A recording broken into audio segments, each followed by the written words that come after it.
Something like that. Yeah. No, that's exactly like that. Well, it's exactly as it was. No, that was great, man. That was fun.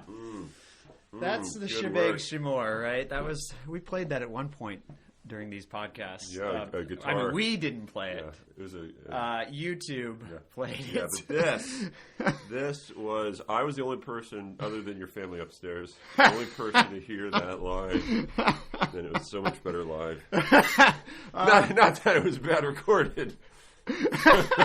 But, I mean, in some sense, it was better live, right? And, but this is kind of what we've been talking about. This, right? How recorded music has a perfection that's, in a sense, unreal, and this language of beauty that Schindler has been getting into in our other podcasts is really making me think that maybe what we want to say about recorded music is that it fails to convey as adequately, I'm not going to say it doesn't, as adequately the co-presence of reality that a live encounter would be, which is, even if, as bad as my playing is, even as that, is still conveying a presence better than the perfect YouTube video. Right? Yeah, and because I think a live performance, there's an event where it seems like if you were to reflect on what event is happening right now when you're listening to YouTube, you realize there's some electronics. I don't know the details of it. I'm sure some of the people listening to this probably know far more about the electronics. Although, no, this is a Gregory of Nyssa class. Probably not. But maybe there's a few engineers out there. I don't know. If Greer's listening. Yeah. So I don't know. I think there's two different, like the basic events going on. I think are very, very different. And I think at the one, you kind of have to forget the real event that's occurring to be able to experience the beauty of the music. Yeah. Where the other, you actually move into the event that's occurring. Interesting. And maybe it has something to do with the ontological depth of the event maker. Whereas electronics are dumb things. Not saying that they don't self-show. I think they do. Yeah. But that a person is, in a sense, is able to show reality better than a non-person, right? Because a person is less limited, using Clark's language, a less limited instance of participation in being. Yeah. So interesting. But I think actually, let's get into Gregory, man. I think this is getting us there. I mean, this is a great thing about great things, is it's all related. And it's all great. It's all great. you know the it's like going from greatness to greatness or glory to glory. But I think the reason it's related, I mean, maybe this is a Plotinian point, but it's all related because it's all one in the end, right? I mean, there's a unity of being, and therefore all things that participate in being and show and manifest being are manifesting one thing, right? And so sometimes I think the way we read books, at least the way we read books, you and I, is when we read two books together, we're like, wow, these. It's amazing how much they correspond with one another and sort of shed light on one another. But I wonder. I mean, I think it's true. Sometimes it's really true to a higher degree. But I wonder if that's just always true because of the unity of being. And the unity of being, and a person who is trying to understand and therefore bring all things into a unity of truth, right? A unity of how to make sense of stuff. And so if you're reading about beauty in Nyssa, and then you go on to read about, I don't know, virtues and Aristotle. And right. I think because we are trying to avoid compartmentalizing truth, we are striving for an interpretation, striving for an understanding that brings them together. And so it's almost as if we're built to bring all books you read into conversation with each other, such that they all have to do with each other. Because that's just what it is to know. Yeah. Two quotes come to mind. One, when I'm lifted up, I'll draw all men to myself. It seems like the human person is the one who, being lifted up in personhood, draws all things into himself. Which kind of gets back to this idea of the priesthood of man and taking creation into himself and then offering it back. But the other quote I was thinking of was that Pagee quote where he says, talks about the word being passed down in living hearts. And I wonder if it has something to do with like just the anthropology of the human person, that he is, it's him that brings, it's me that can in a living way bring Gregory and Schindler together in one. Right. Whereas it can't just happen by, right. I'm looking on the table here with your book stacked on top of it. It doesn't just happen by one book being stacked on top of the other. It has to happen in a living heart. Right, right. And I think you can kind of do justice to, although Schindler has read Nyssa, so we'll use a slightly different example. Yeah. But if you have, say, you're reading Nyssa, and then you're reading, I don't know, maybe Hegel or something, right? Or Nietzsche, right? Yeah. And you think you can kind of do justice to both of those thinkers, right? In virtue of putting them into conversation, and maybe giving rise to a deep understanding of each of their thoughts by bringing them into dialogue with each other. Now, they don't literally come into dialogue because they're both dead, but right. they come to dialogue in a very real sense by you dialoguing them together, right? So it's kind of you do something really interesting. You sort of resurrect their thought and bring it together such that it like perfects their thought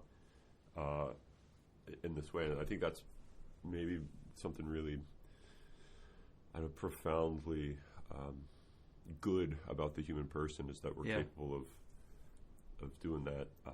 And I wonder if the point of that isn't to say, see, Gregory and Nietzsche actually agree here, although that does happen.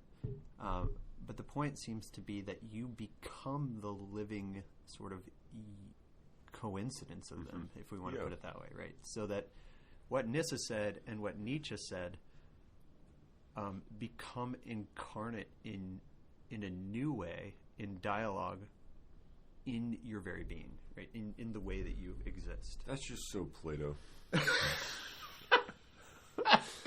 I need to read more. The Phaedrus. Yeah. Oh, really? Yeah. Yeah. It talks about the living I may have made reference to this earlier, but why Socrates doesn't write anything, because he thinks he thinks written word is dead, and only the living dialogue is capable of being shared in a real sense. Because if it's written, you might think you write down something for the sake of being able to share it all the more, but what Plato through Socrates is worried about is that actually is going to give you more like an ideology. He doesn't put it this way, but it's going to give you a sense of, I have a mastery over the content of this. And so what Platonic dialogues are trying to do is they're trying to get you to become a participant in the dialogue, so that Plato and Socrates and Gorgias and all these characters in dialogue become living for you. And in you. Right. And so you carry on the life of Socrates even after he dies by, engaging in his inquiry in his life for your own. Right. So it seems like then the real point is not to follow a text. Sounds like Jasani.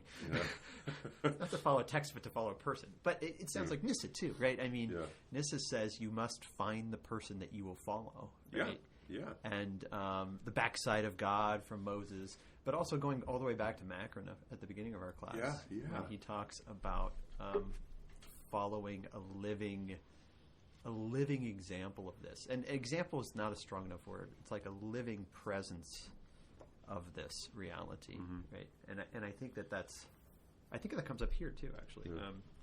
Look at his section on this was a killer section. This is section 28. Know thyself. I knew you would love this one. Oh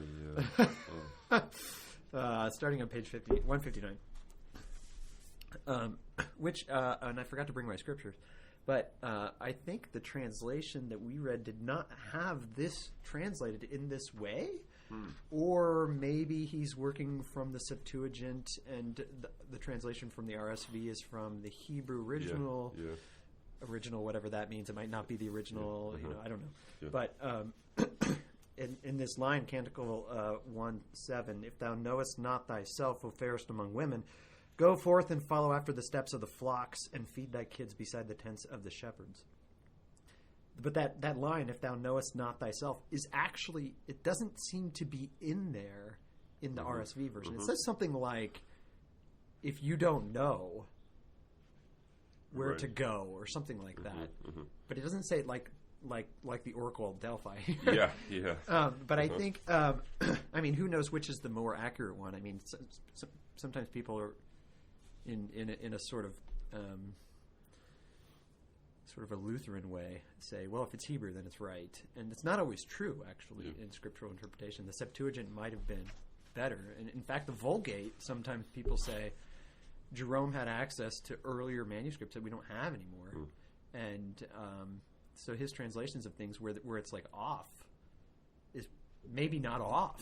Maybe we're off and he's on. Right? Yeah. But anyway, going to this text, though, about following people, right? I mean, there's great stuff about knowing thyself, and I want to go back to that. But this idea of following the flock, right? Which flock are you following? Which footsteps are you following? Which path are you following? The steps of the flocks. And he says some really interesting things here, which it really made me think of like, again, this idea that Gregory is like a postmodern thinker before postmodernism. Page 161 at the top here. I must explain myself a little more clearly. A good many men do not draw their conclusions from the very nature of reality, but merely consider the way men have lived before them. And as I was thinking of this, I was thinking of the men who lived immediately before them, right? Yeah. So often we walk into the world and we assume that it's the way that sort of the structures of society have identified it as being, right? And we don't question it, right? And so, he says, they fall completely short of an accurate judgment about reality. And they take as their criterion of what is good, irrational custom instead of sober reason. And so he says, what's going to happen is you're going to follow the footsteps of a certain flock. But which flock are you following? If you don't know yourself, you won't know what flock you're following. And he basically says, don't be a blind follower. Which he says on 162 at the top, right? When you have passed out of this life and have slipped into the fold of death, beware that you may not be put into the flock of the goats because you ignorantly followed their footsteps during life. I had this very interesting image in my head when I read that of somebody following the footprints of an animal and kind of looking down at the ground and finally getting to the place where the animal was and then looking up and realize, crap, I'm in hell. And there's all these goats around him.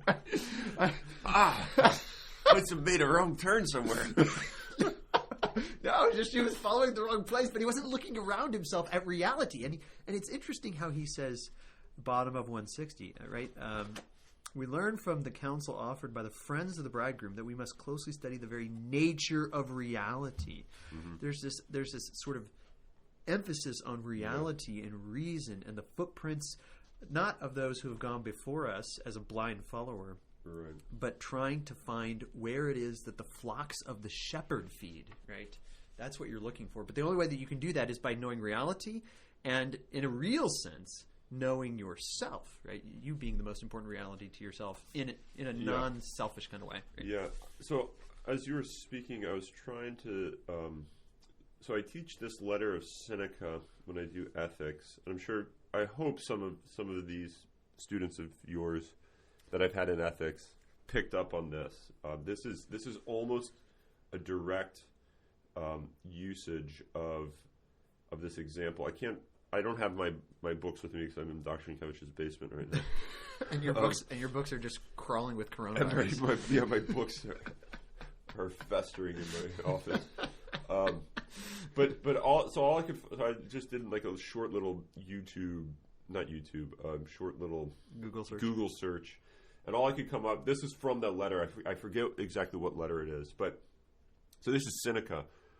Quote, "We should not, like sheep, follow the herd of creatures in front of us, making our way where others go, not where we ought to go." End quote. And he goes on to say, because if we do that, what we'll find is just as the herd of dumb animals might run off the cliff, and the bodies pile up at the bottom of the cliff, and if you're not looking where you're going, you're going to like be following the arse of the of the pig, the sheep in front of you. No, the goat, and you'll end up at the bottom of the cliff. Yeah, and he says instead you need to follow reason. I mean, this is like central to Stoicism is that it's like reason, which is the principle of life, not custom. He contrasts custom and reason, and so I think which is exactly what he's doing. I would hope that there was a dissertation somewhere written on Nyssa's use, because it's just straight out of the first 2 pages of Seneca. So I hope someone has made this connection, because it's and Stoicism is a sort of an offshoot, a continuation of the Platonic Socratic school. So this is I think in some ways to be expected, but it's also very like punk rock and roll, which is why he seems postmodern. I love it. We need to have a punk band that just sings like Gregory's commentary on the Song of Songs or something like that. Yeah, but I read this thinking, oh man, this is incredible. Yeah. Interesting. This is why this is so good to do this together, right? Because you have a background that I do not have, and so when I'm reading something, I'm like, oh, Gregory's making some really good points here, and you're like, oh, it's all in Seneca. Well, no, he's making not that it's all in Seneca. Not that it's all in Seneca. They're good points. I mean, it's something I think that I think it just sort of shows you that like Christianity is this beautiful. Really incarnational reality that doesn't just create everything de novo, right? It's you're taking these truths that were actually in the pagans, the spoils of Egypt, and bringing them to it's like planting the seeds, and then now they can like flower properly and even more fruitfully. I mean, that's St. Paul, right? He says it's the Holy Spirit that waters and shines light on the seeds that he says he plants, but we could take this to mean also Seneca planted, right? In a sense, right? Or he planted in Seneca. He as in Paul? No, he as the word. Okay. You jump to the word was never an antecedent in any of my speaking right there. Okay, sorry. But the word is the word is the great antecedent of all your speaking. That's true. But here's an interesting thought, though, of knowing thyself, right? So he's very concerned that you follow the shepherd, and of course, the shepherd imagery is very, very Christic, right? Yeah. But the only way that you can follow the shepherd is if you know yourself, and the way he explains you knowing yourself, he goes into this, very. We've seen this before, right? I'm thinking of. The Great Catechism, catechetical orations. The Great Catechetical Dialogue, is that what it's called? The Catechetical Discourse, or Discourse, yeah, that one, and his explanation of the mirror, right, and that comes up again here, right, and this very high sort of anthropology of man being made in the image of God, and so he goes back to this sort of like the beauty of the beauty of the bride in the Song of Songs. And he says, the reason that you know, if you know yourself, you know that you are the beautiful one. It's because you're made in the image of God, right? And so he says, this is 162, the safest way to protect the good things you enjoy, this is the safest way, by realizing how much your Creator has honored you above all creatures. He did not make the heavens in his image, nor the moon, nor the sun, the beauty of the stars, nor anything else which you can see in the created universe. You alone are made in the likeness of that nature which surpasses all understanding. You alone are a similitude of eternal beauty, a receptacle of happiness, an image of the true light. So he points out the fact that it's the bride who looks to herself and knows herself who can then see him. Yeah. And this next line is the killer one, right? This is who you follow, right? This goes back to, if you look up to him, you will become what he is. Yeah. If you look up to him, you will become what he is, right? And so there's there's a correspondence between creation and redemption. Creation is that you're made in the image of God, and therefore you're more beautiful than anything. In fact, he says in the next page, right? If you realize how beautiful you were, you would not admire anything else in the world. You would despise the entire universe, right? And he's not saying like the world sucks, hate it, in some false way, right? But instead he's saying compared to you, it's nothing. Just like in an analogous way, compared to God, we don't exist, right? Yeah. Which is, I think, an Augustine comment. So at the bottom of 162, I found the reflection here just provocative. I mean, this was rich. I mean, a lot of it, but the four lines up. All the heavens can fit into the palm of God's hand. The earth and the sea are measured in the hollow of his hand. And though he is so great and he can grasp all creation in his palm, you can wholly embrace him. I know, that's killer. He dwells within you, nor is he cramped as he pervades your entire being, saying, I will dwell in them and walk among them. Really, really. So this is making me think of Eunomius, right? This idea of grasping God. Yeah. And he says over and over again against Eunomius, you can't grasp me. You can't. There's no way. You can't. But then here he says almost that. You can. Yeah. But it's not a grasping like Eunomius would want, where you reduce God to some sort of a truth of creation, if you want to put it that way, right, that you can understand, which, of course, Gregory's going to say, actually, you can't. But the embracing seems to be some, maybe a following, right? If you look up to him, you'll become what he is, imitating him, right? Yeah. And yet, there's this paradoxical indwelling in each other, right? And this is Augustine's first or second paragraph of Confessions again, right? But the fact that, I love this, how he dwells within you, nor is he cramped as he pervades your entire being, saying, I will dwell in them and walk among them, because there's so much room. Yeah. And what this is really saying is, this is how amazing the human person is, right? Because the celebration of the beauty of the bride is all about this image of God anthropology. But you were going to say something, and I cut you off. No. I think part of it's an embrace, and you embrace him not. I mean, how to put this? You don't.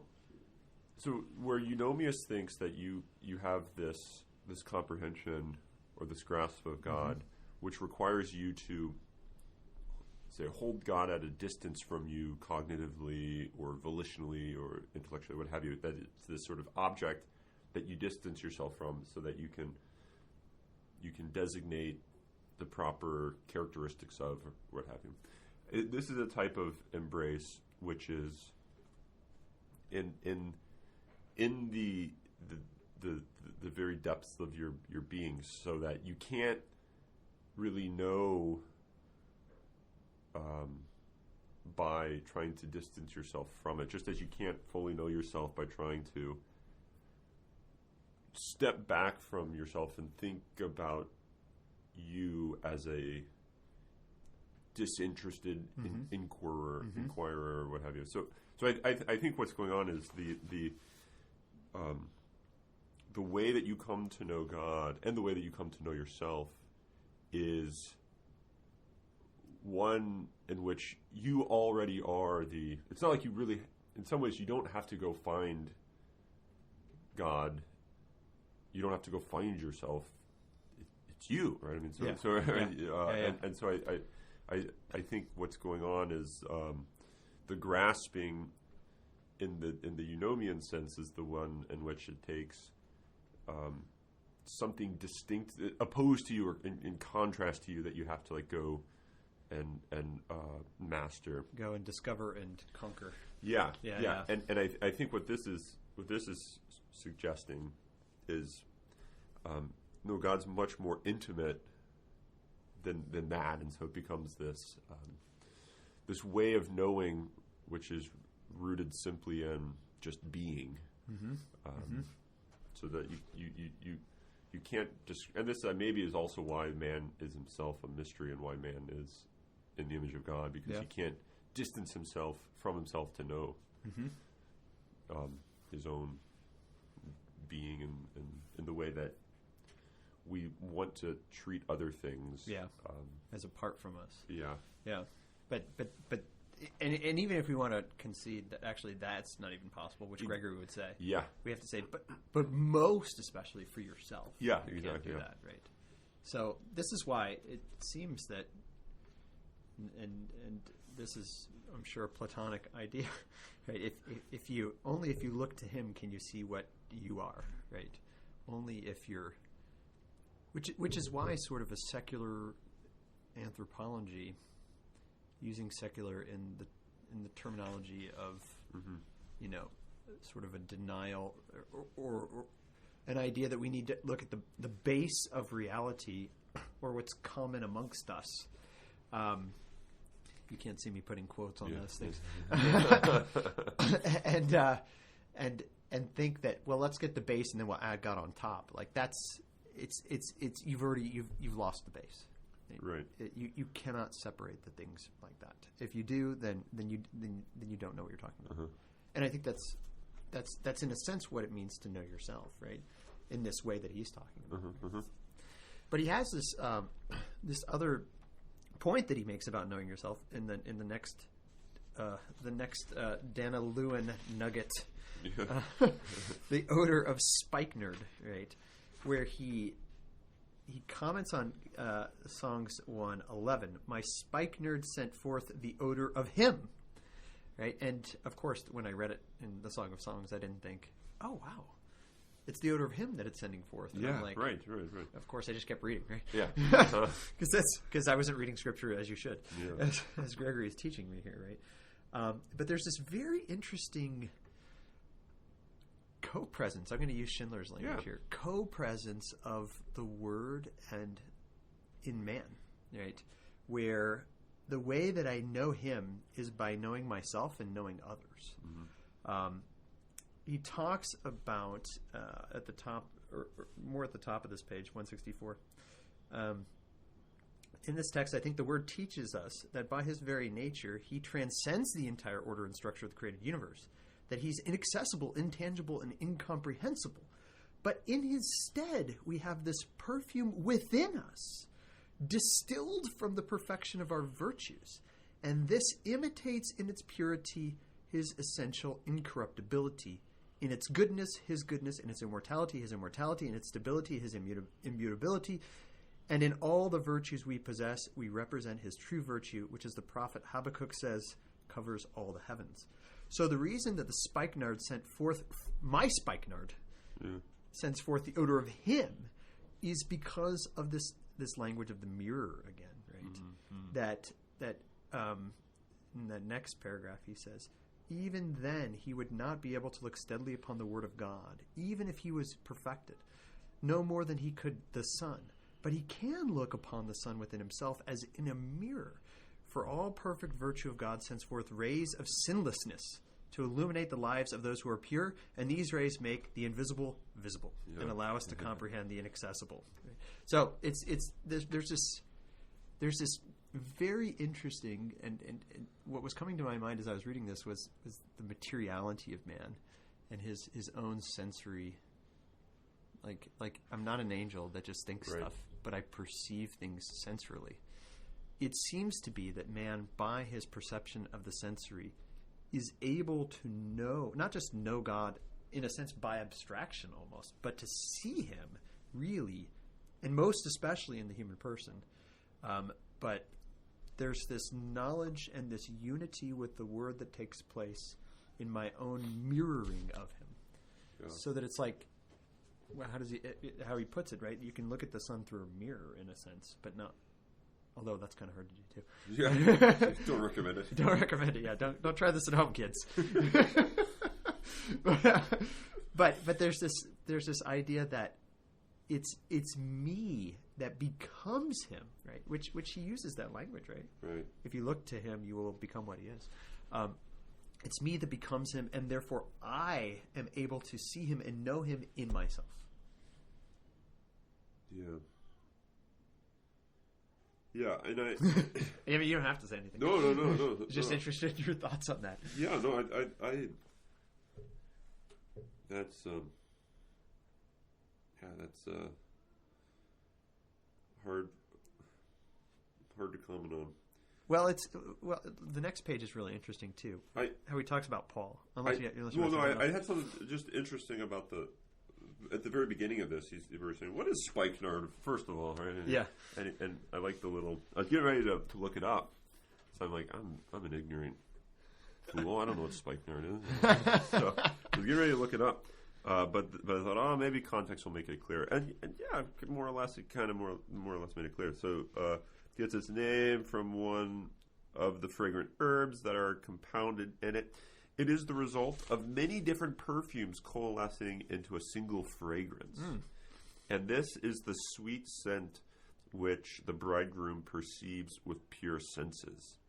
So, I thought that was kind of interesting that what you have is a single fragrance brought about by many different perfumes coalescing together. So you have this, and then what it is it's the fragrance. The singularity of this fragrance, which is what allows it to be identified as coming from a one. Right? So I think what you kind of get is this unity of the human life, the life of the lover of God. The life of the Christian is the one that has this unity about it, such that it gives the odor in this metaphorical sense, this odor of the singular one, and it's a singular. There's no two masters here, right? There's just one loaf of bread you're baking. Eucharistic imagery. Yeah. No, I was thinking. I was baking bread yesterday, and I was thinking, you walk in the kitchen, you're like, "What's that smell? That's great!" And you're like smelling.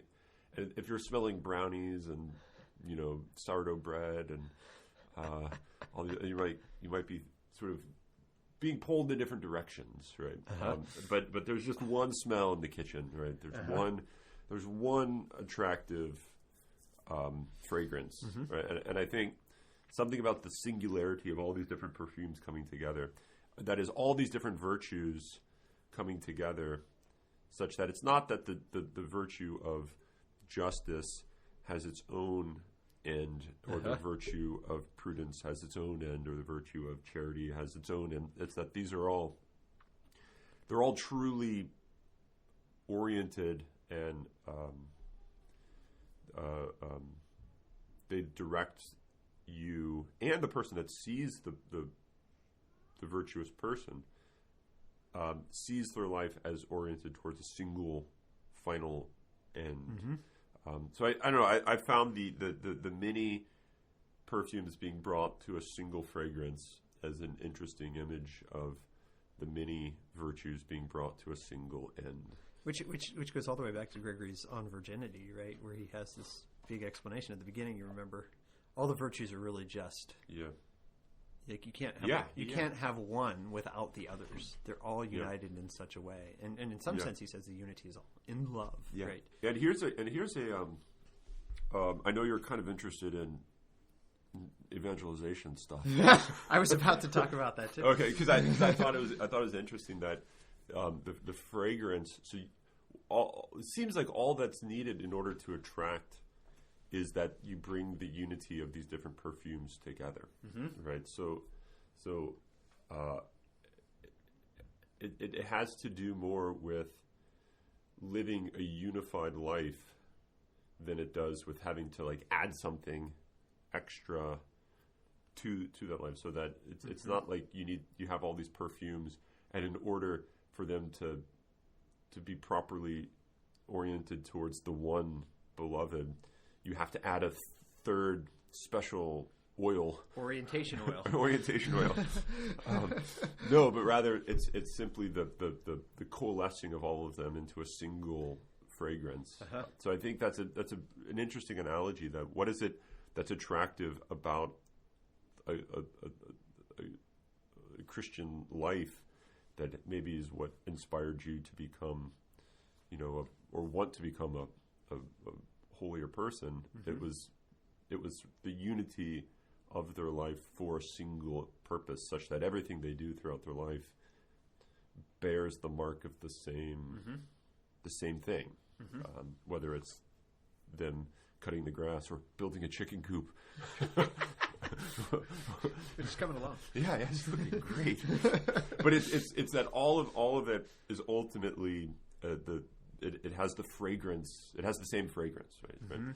I think it's just when I read that, I thought that was kind of a neat analogy that has this implication for evangelization. Well, it also, I wonder if that's true in that way, because what does, I'm thinking of Plotinus here. What do we want? We want to be united with the one. And so there's the reditus that's happening towards the one. Yeah. Right. And so what attracts us is radical unity, right?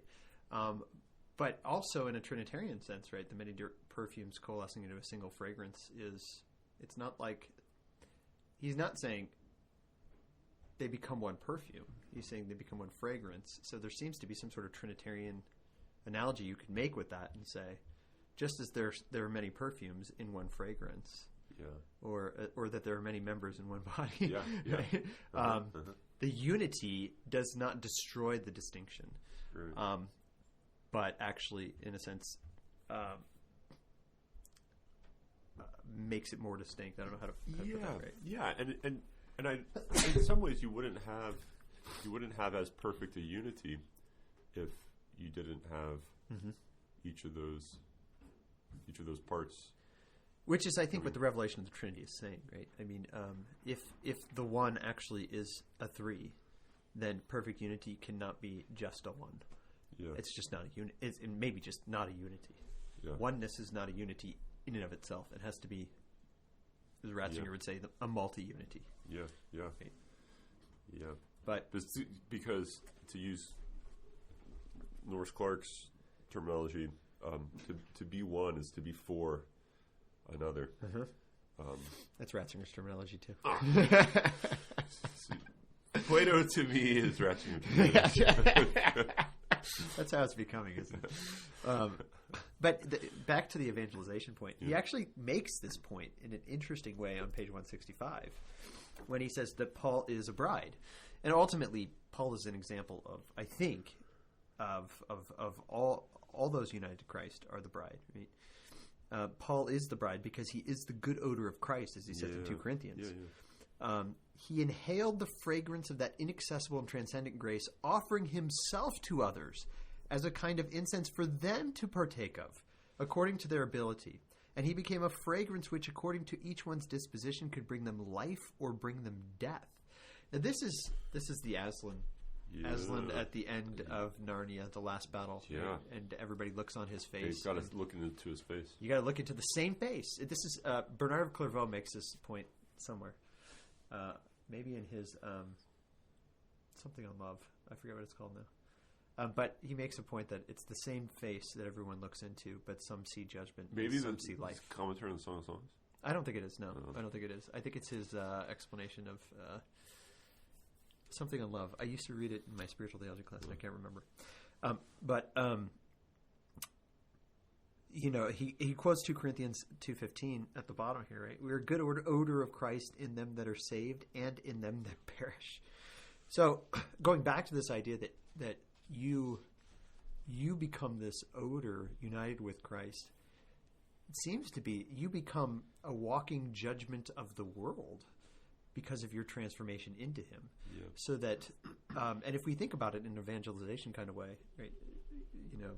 How far have I gone from thinking evangelization is about certain techniques and ways to talk to people, and now it's really just a way of being, but not just a way of being. That's a bad way of putting it, but the one who, just think of Jesus' own life, right?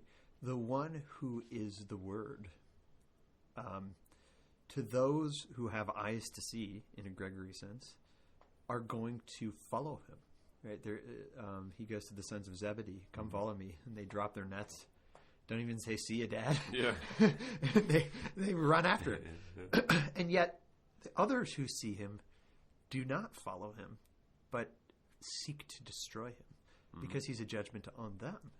But I think this idea that you become either a life-giving or a death-dealing fragrance, as he kind of explains Paul being, is this idea of becoming the Word, which is itself life-giving or death-dealing. Yeah. Not because he wants to kill, or not because he seeks to kill actively, but because those who hate truth will hate him.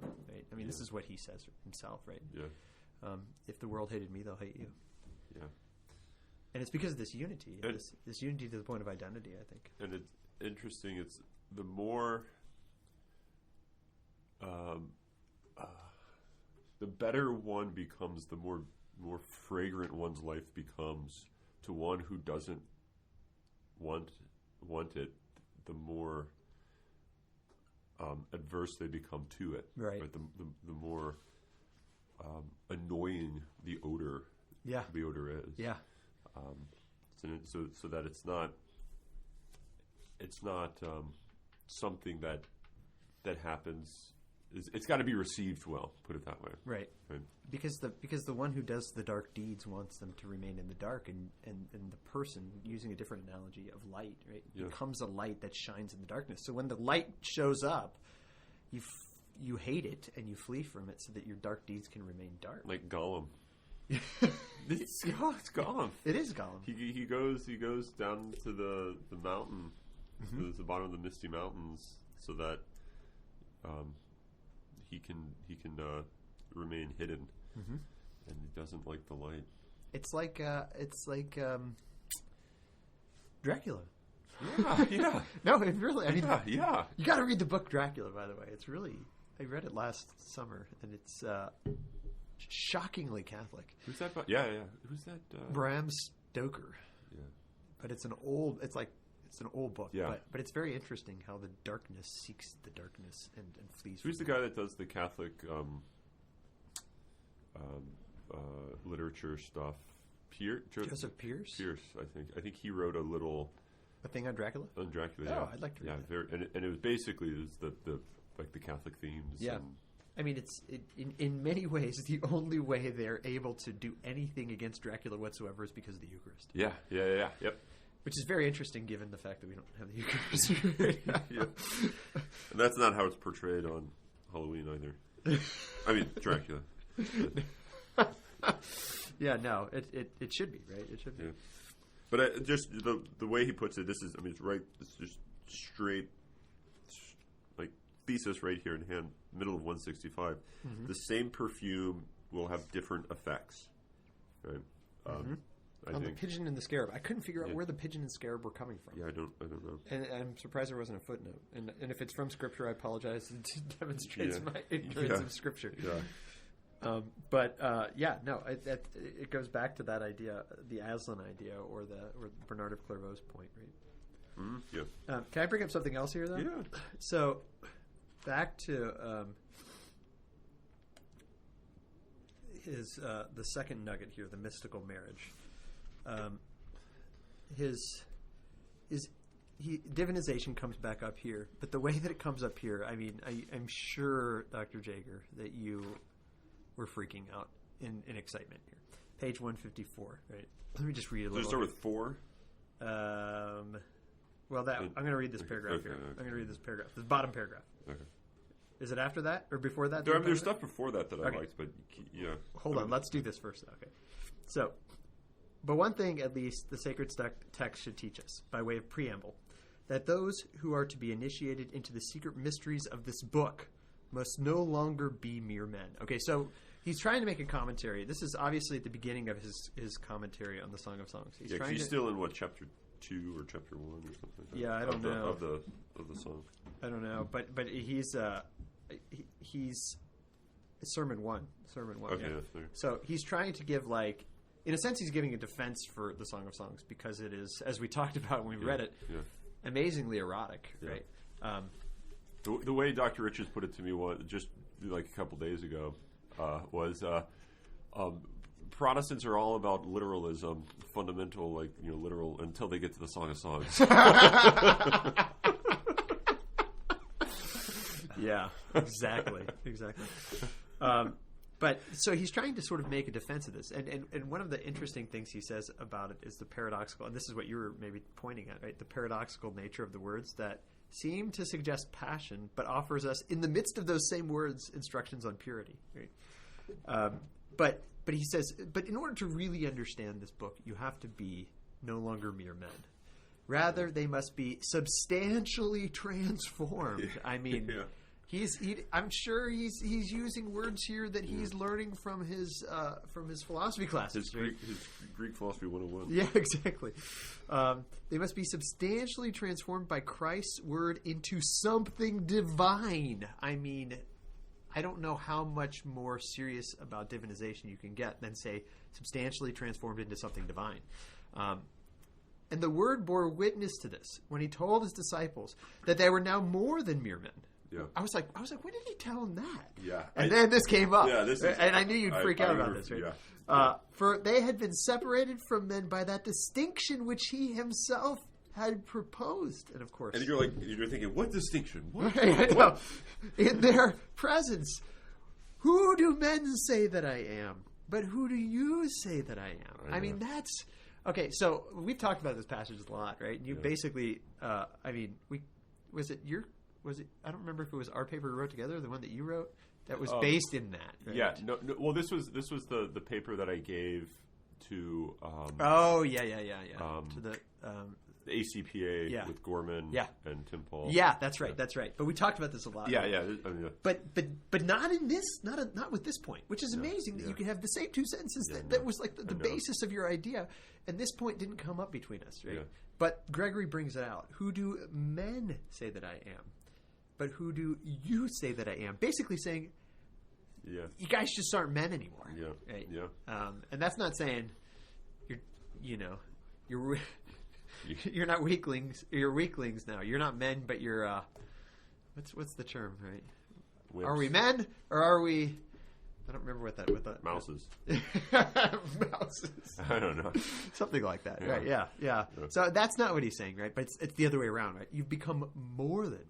Right? And I think that is to bring out that distinction in that passage in Mark is fabulous. Yeah. Right? Oh yeah. And it really makes me.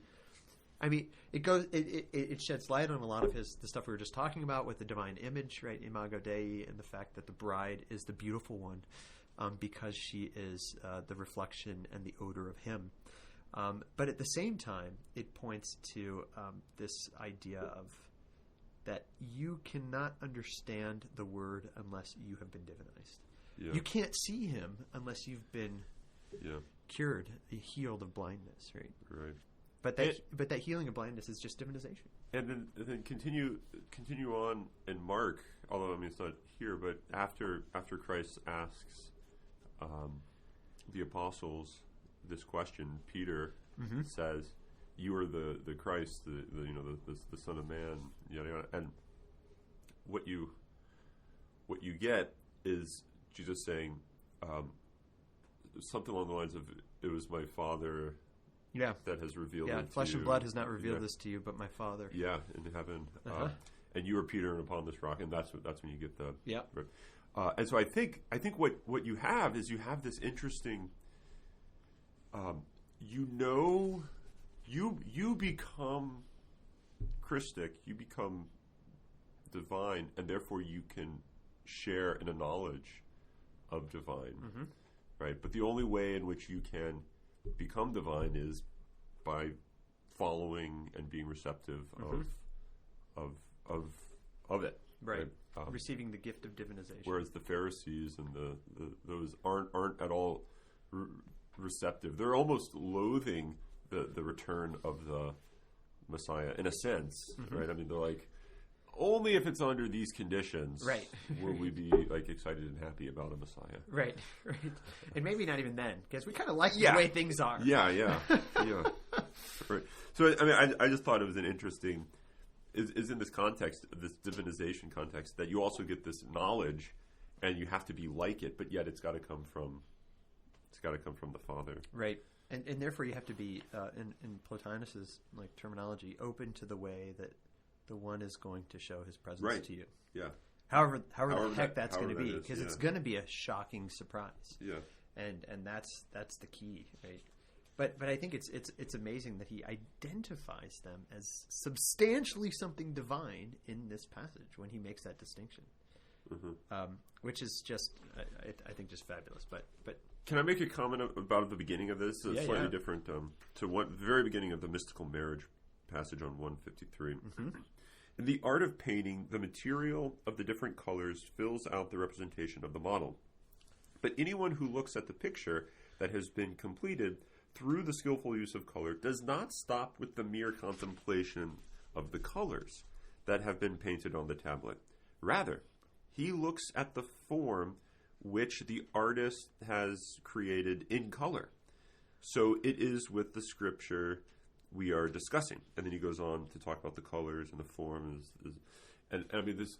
So I think he's providing this without really saying it, that like a metaphysics or an epistemology of beauty, right? I think that this is what's going on. And then, and so we can talk about that. He does that. I think he talks about beauty in a number of places here and doesn't use the word. Yeah. But I loved this. This was so, because in light of everything he's been saying for the last 40 years of his life or whatever, right? It's always been, you got to be careful about the passions, guys. Look out for the passions. And then here you have this this text, which is just dripping with passion. Yeah, passion incarnate. Yeah, it's like passionate about passion. And so the very middle of 154, I love this. This just shows you how open he is to truth. For what could be more paradoxical than that nature itself should purify its own passions? For in words that seem to suggest passion, it offers us precepts and instruction in purity. So it seems what he's saying is, in passionate terms, you have the means and the way of becoming pure from the... So like passion purifies itself. Yeah. Right. It's almost like if you want to be pure, you have to be passionate about purity. Yeah. There's this higher order. There's this deeper passion. Yeah. The deep magic. The deep magic. Right? And I was thinking, to some extent, that's analogous or similar to what we saw earlier. I forget. I think it was in Life of Moses. Yeah. The God became sin so as to conquer sin, and here you have the passions conquering passion. Yeah. Right? Like the true passion is what like sucks up all passion. The true God who became sin sucks up all sin. So the one who's the slave to his passions is actually just not passionate enough. Yeah. They don't really know. They don't really know how to love. Yeah. Erotically. Yeah. Losers. Prudes. Squares. Squares. Yeah, I just thought that was cool. I think that really matches though with this other point here on 155 at the bottom, because if you're just not passionate enough, right, it's because you don't recognize what perfection is. I mean, go back to the beginning of the life of Moses, right? What is perfection? But it is the progress to the good. Right? Yeah. But here and here comes this perpetual change idea again, right? He talks about this as he's talking about the resurrection. But this is bottom of 155. For any enjoyment of him only increases our desire for a greater share in his goodness. Such was Moses' love, such was Isaiah's, such was John's when he called the bridegroom. He that hath the bride is the bridegroom, but the friend of the bridegroom rejoiceth with joy because the bridegroom's voice. So there's this interesting point that he makes, that any enjoyment that you have of him should, if it's true enjoyment of him, it's not a satiating satiation. Yeah. It's only going to increase your desire for a greater share in his goodness. And this makes me think of the passage that we kept talking about, the hand-dripped myrrh on the gate block. Yeah. And you are so passionate for him, and you open the door and he's not there. Not that you don't receive him. I think this is the point that Gregory's trying to make. But rather, it's because when you do receive him, you recognize what you have received is not the half of it, right? And not even not the half of it. There's so much more that you almost. This is the Lubbock swimmer analogy, right? Yeah. You almost. This sounds bad, but you almost push aside what you've received in order to stretch forth for the greater, right? Yeah. Because you recognize, I thought this is what I wanted, but it's not what I wanted. It's that I want. But of course, it's all him that you're talking about, right? Yeah. There was somewhere in here where he talks about the... Oh, here's another passage here. While you're 159, okay. Right before Know Thyself. This is what the bride says in anxiety over her God-given beauty, asking to know how her loveliness may abide forever. Right? Show me how I can stay this way. Still, she is not yet thought worthy to hear the voice of the bridegroom, for God has greater plans for her. He wants the beginning of her enjoyment to arouse a greater yearning for him, that her desire might give zest to her joy. I totally thought of that in a culinary. Yeah. I mean, I don't know if the term's a culinary term in Greek. I assume it is. Yeah. But that you don't have true joy if you don't have desire for more, for a deeper union. Mm-hmm. Because it's that which actually gives zest to the joy. It's that which gives... I almost want to call it the joy of joy is desire. Yeah. The joy of joy is desire, right? This is why agape can only be agape if it's erotic. Mm-hmm. And eros can only be eros if it's agapic. Yeah. Right? Yeah. And I think that's Ratzinger who uses that language in Deus Caritas Est. Yeah. So that her reception of the king is not to be a satiation, but is only to excite greater desire. I mean, this is scandal stuff.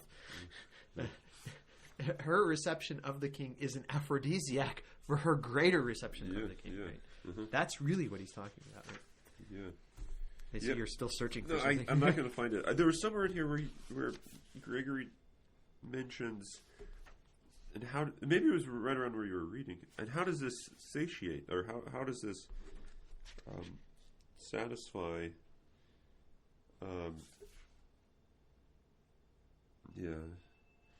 don't know. I don't think I'm gonna be able to find it. But I think I remember that part. Like he asked himself the question, and how is this? But I don't. Yeah, the thing I really like about this book, the way that the texts have been compiled is you get the opportunity to read it without having exactly to put all the pieces together, because of it being so that when you get to the end, what matters is, do you have a better understanding of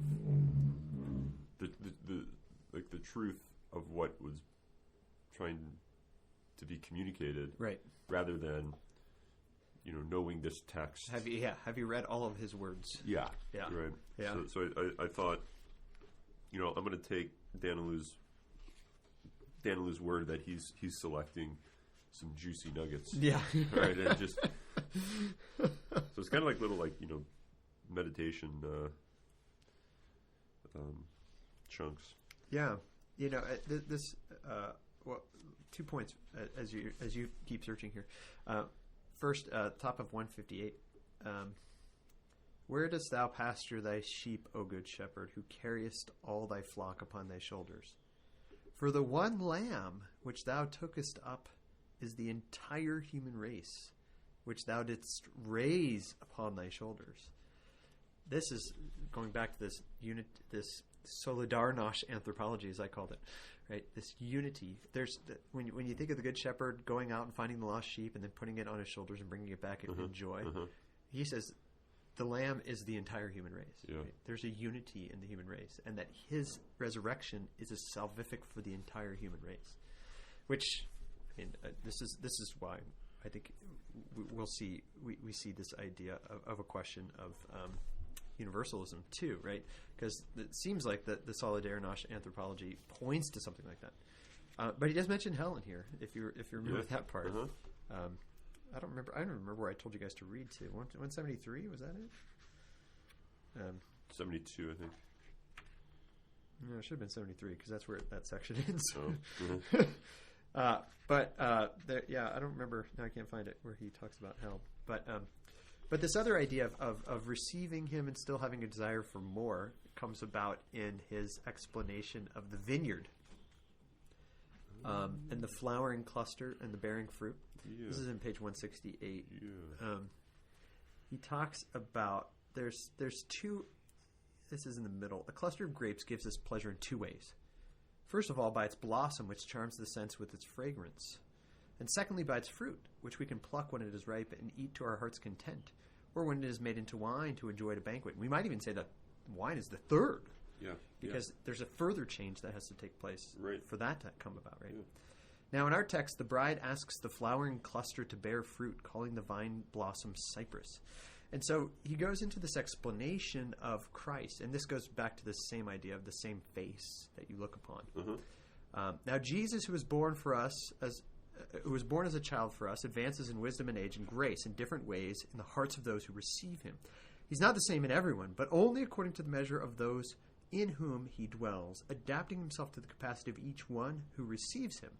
To some he comes as a babe, to others as one advancing, to others in full maturity, according to the nature of the cluster. And hence he's never seen on the vine in the same form, but he changes his appearance with the course of time, now budding, now in full bloom, now matured, now fully ripe. Thus the vine with its fruit holds up expectations. Though not ripe enough for wine and still awaiting maturity, it is not completely devoid of pleasure and delight. So the one who first receives Christ, and this is how we sometimes think about it, and Gregory would be mad at us for thinking this way. We think, when I first came to Christ, I had the real fervor. I really loved him, and that was my greatest love for him. And he's like, no, it wasn't. It was a baby love. Yeah. And it was more like the blossom. You were pleased by the blossom and the scent. He keeps going, right? It charms the smell rather than the taste with expectations of the future. It gives pleasure to the senses of our soul for its fragrance of hope. And so he calls the blossom hope. It's a hope for the full maturity, right? Yeah. In some sense, though, no matter where you go towards the Christ, there's always going to be something further that could happen, that could mature. Mm-hmm. And that's this perpetual progress, right? And so the one who first comes to Christ is attracted by the blossom of the flowers on the vine of the grapes. Your grapes don't have flowers yet, do they? No. They're coming, though. They're Yeah. coming. I see some leaves. Yeah. But the grapevines are... They're growing. They're growing. They're there. They look dead, but they're not. Yeah. So the first person that comes, the baby that comes, is going to receive the delight of the blossom. And the blossom is not that you see Christ, the person who really comes to him. It's not that you see him and think, I wish I just had him better. But you actually take delight in what he is and how you can receive him. even though there's an expectation of more. But in a sense, it seems like what he wants to say is that it's always going to be like this. Yeah. So even when the grape is mature, you have an expectation of wine, right? And even when you receive the wine, there's more expectation. Like there's always going to be an expectation of. There's always going to be, and maybe, gosh, maybe this is scandalous to say, but maybe we want to say something along the lines of, if one is united with God in the beatific vision in the end, hope doesn't die away. That charity is the only thing that remains, we say. But maybe charity has, or maybe we can still say that, but charity has hope within it. Yeah. Because there's always hope for more. I vaguely recall Ratzinger saying something like that in Space Salty. He probably does. Faith and hope. Yeah, I think he thinks faith and hope. Hope is... You'll have to read it, folks. I forget. But he says something about the unity of faith and hope. Okay. Yeah. I mean, he says it in his introduction to Christianity, too. He says faith is love. Yeah. Which is... so he's just continuing his own thought in that, and just bringing hope along with it. So, but we're over time here. We got to end here. Maybe we could. We got to bring up some music to play here. Yeah. Put on some Yes. Mary Bade has been enjoying the Yes. We might as well give her some more Yes. Yes. Do let's see. Yes is Mood for a Day. Mood for a Day. We'll end it with that, and you can contemplate this as you move forward. Oh no, not the bourgeois man giving us trying to make a buck, trying to ruin my mood for the day.